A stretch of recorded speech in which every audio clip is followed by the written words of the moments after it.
Foto sekarang aja. Negara mana? Ane nadi di. Akan ada apa dia? Kira tu nama dia.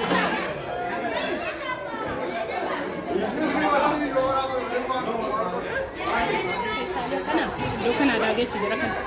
Banyak dah.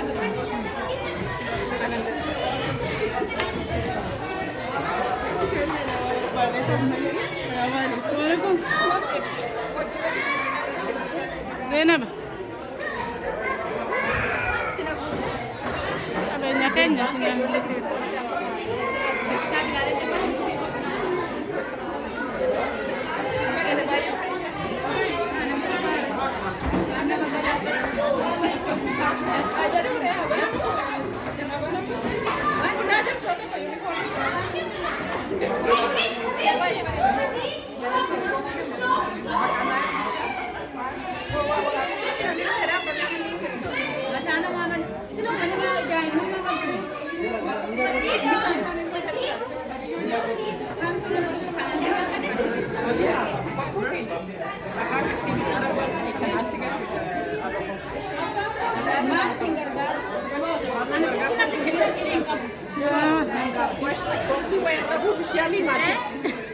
Mungkin negara.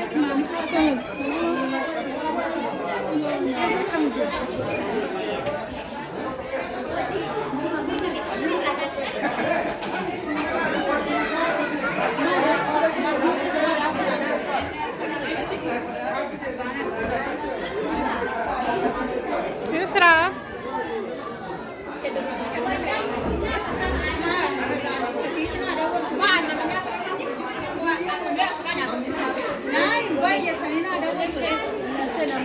Sekarang kan sana sana. Sekarang lebih je sekarang kan jauh. Apa dia?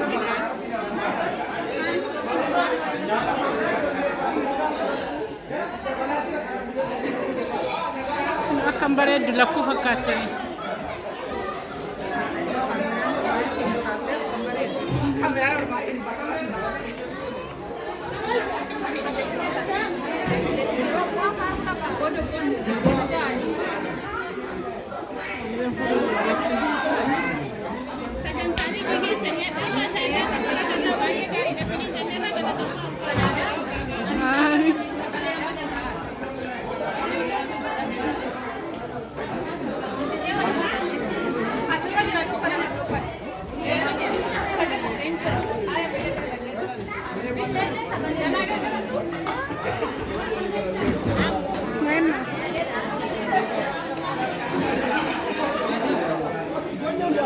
Anak-anak bagian mana?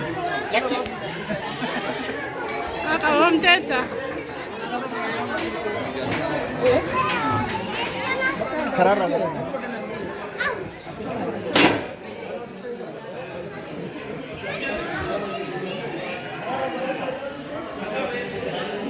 Kan konser. Si sorak.